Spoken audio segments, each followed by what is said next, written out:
মৰমৰ ছাত্ৰ ছাত্ৰীসকল আজি আলোচনা কৰিব বিচাৰিছো এটা ইম্পৰ্টেন্ট টপিকৰ ওপৰত হেয়া হৈছে এইচএছ 2027 ত কিমান মাৰ্কৰ পৰীক্ষা হ'ব 500 মাৰ্কৰ পৰীক্ষা হ'ব নে 600 মাৰ্কৰ পৰীক্ষা হ'ব আৰু এইচএছ 2027 ত ফৰ্থ সাবজেক্টত ফেল কৰিলে কি হ'ব শিক্ষাৰ্থীয়ে ফেল কৰিব নে পাস কৰিব ইতিমধ্যে কিন্তু আসাম ষ্টেট স্কুল এডুকেশ্যন বোৰ্ডে কৈছে যে ফৰ্থ সাবজেক্ট বুলি কোনো ধৰণৰ সাবজেক্ট নাথাকে এই বিষয়ে এই ভিডিঅ' জৰিয়তে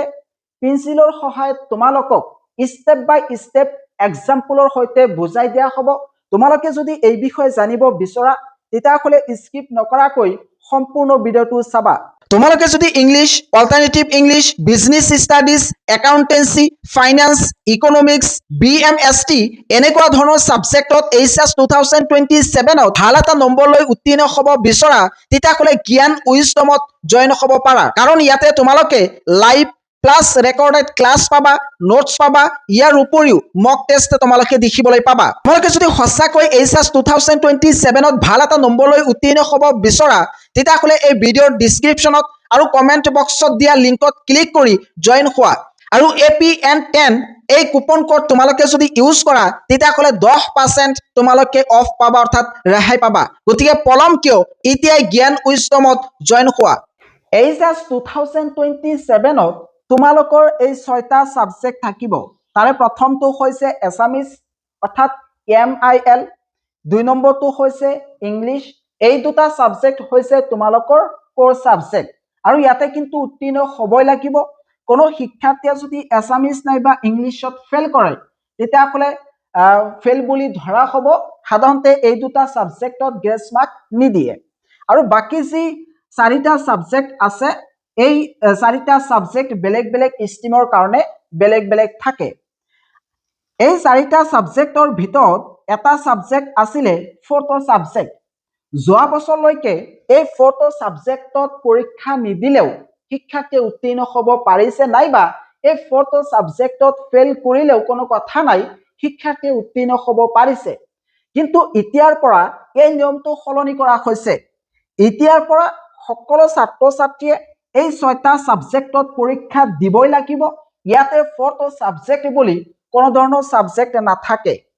ইয়াতে যদি 6টা সাবজেক্ট হয় আৰু এটা সাবজেক্টত তোমালোকৰ থাকিব 100 মাৰ্ক গতিকে 600 মাৰ্কৰ পৰীক্ষা হ'ব টোটাল তোমালোকৰ থাকিব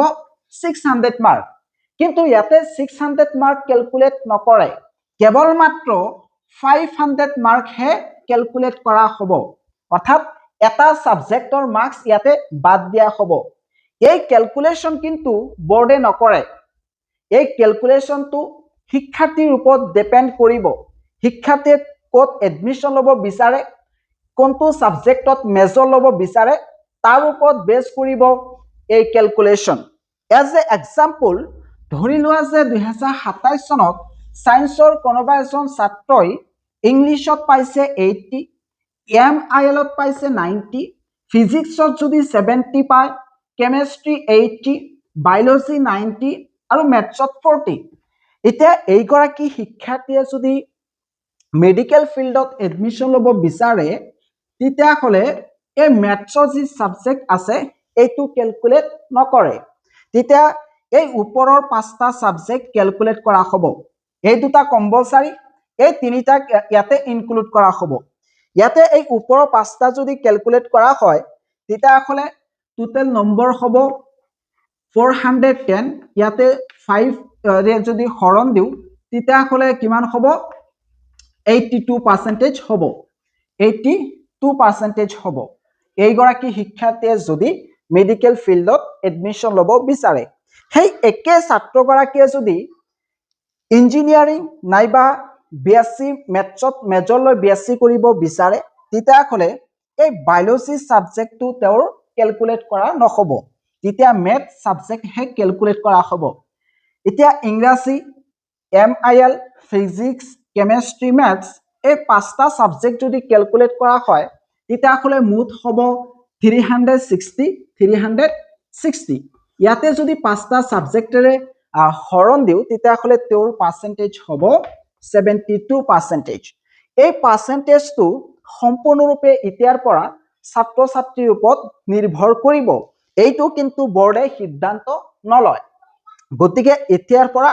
সকলো ছাত্ৰ ছাত্ৰী এই 4টা সাবজেক্টত বহিব লাগিব ইয়াতে এবসেন্ট কৰিলে কিন্তু ফেল কৰাই দিব আৰু এইটো সাবজেক্টত উত্তীৰ্ণ হ'ব লাগিব কাৰণ কিছু সংখ্যক ছাত্ৰ ছাত্ৰীয়ে উত্তীৰ্ণ হোৱাৰ পিছত বেলেগ এটা সাবজেক্টত মেজৰ ল'ব বিচাৰে যে মেথছত যদিও কম পাইছে তেও যদি মেথছত মেথ সাবজেক্ট লৈ বিএসসি কৰিব বিচাৰে বিএসসি মেথ সাবজেক্টত মেজৰ লৈ কৰিব বিচাৰে তেতিয়া হলে পিছলৈ প্ৰবলেম হয় সেই কাৰণে বৰ্ডে সিদ্ধান্ত লৈছে যে এতিয়াৰ পৰা সকলো ছাত্ৰ ছাত্ৰীয়ে এই মেথছ এই 4টা সাবজেক্টত বহিব লাগিব আৰু ইয়াতে উত্তীৰ্ণ হোৱাটো প্ৰয়োজন ইয়া হৈছে আৰু ইয়াতে যদি তোমালোকৰ কিবা ডাউট থাকে তেতিয়া হলে এই ভিডিঅত কমেন্ট কৰি জনাই দিবা আৰু এই চেনেলটো তোমালোকে সাবস্ক্ৰাইব কৰি থৈ দিবা যাতে সঠিক সময়ত সঠিক ইনফৰমেশন লাভ কৰিব পাৰা